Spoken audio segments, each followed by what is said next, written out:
સૌથી પહેલા વાત કરવી છે ઝેર ઓકનાર મૌલાનાની। જી હા, 31 જાન્યુઆરીની રાત હતી અને મુંબઈથી એક મૌલાનાને જુનાગઢ બોલાવવામાં આવે છે। કાર્યક્રમ હોય છે વ્યસન મુક્તિ, યુવાનો વ્યસન મુક્ત બને એના માટે મોટિવેશન આપવા માટે મૌલાનાને બોલાવવામાં આવે છે। પણ મૌલાનાના હાથમાં જેવું માઇક આવે છે કે કંઈક જુદા જ સૂર એમના થાય છે, એ જુદા જ સૂર નીકળે છે અને એ સૂર હોય છે ઝેર ઓકનારા, એ સૂર હોય છે એવા કે જેનાથી ગુજરાતની શાંતિ સૌહાર્દ ડહોળાઈ જાય। એ મૌલાના શું બોલ્યા હતા એ શબ્દો અમે આપને નહીં સંભળાવીએ, એનું કારણ એ છે કે શબ્દો એટલા ઝેરીલા છે કે ગુજરાતની શાંતિ, ગુજરાતના સૌહાર્દ, ગુજરાતના ભાઈચારા માટે ખૌફનાક છે। એ શબ્દો છે, એ હાનિકારક છે, માટે એ શબ્દો અમે આપને નહીં સંભળાવીએ। પણ ત્યારબાદ જ્યારે આ વાયરલ થયા ભાષણો, વાયરલ એટલા બધા જલદ ભાષણો હતા કે થોડી જ વારની અંદર સોશિયલ મીડિયામાં વાયરલ થઈ ગયા। વાયરલ થયા પછી પોલીસના ધ્યાનમાં પણ આવ્યા અને પોલીસે કાર્યવાહી શરૂ કરી। મુંબઈમાંથી મૌલાનાને ઝડપી પાડવામાં આવ્યો હતો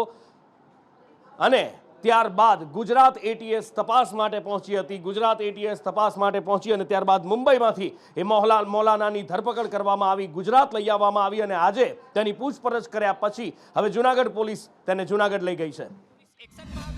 આપણી સાથે જુનાગઢના એસપી ડોક્ટર હર્ષદ મહેતા જોડાયા છે। સર, સ્વાગત છે સંદેશ ન્યૂઝમાં। પહેલાં તો 31 તારીખે શું આખી ઘટના ઘટી હતી અને ત્યારબાદ જુનાગઢ પોલીસે શું એક્શન લીધા છે? 31 તારીખે એક નશા મુક્તિ માટેના કાર્યક્રમનું આયોજન થયેલું। આ આયોજનમાં એમણે રાત્રિના 8 થી 10 વાગ્યા સુધીની માઇકની પરમિશન જે વ્યવસ્થા તરફથી લેવાની હતી એ લીધેલી। ત્યારબાદ બીજા દિવસે ધ્યાનમાં આવેલું કે એક વિડીયો વાયરલ થયેલો છે કે જેમાં ભડકાઉ ભાષણ થયેલું છે।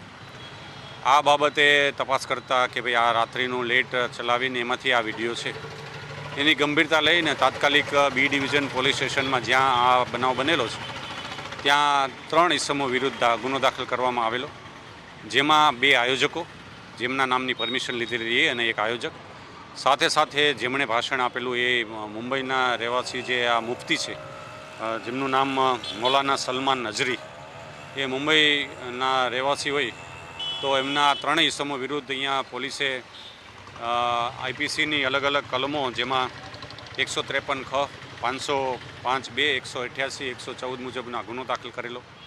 ત્યારબાદ સ્થાનિક જે આયોજકો હતા એ આયોજકોને તાત્કાલિક પોલીસ લાવી અને એમની જે કંઈ કોર્ટની પ્રક્રિયા હતી એ કરવામાં આવી।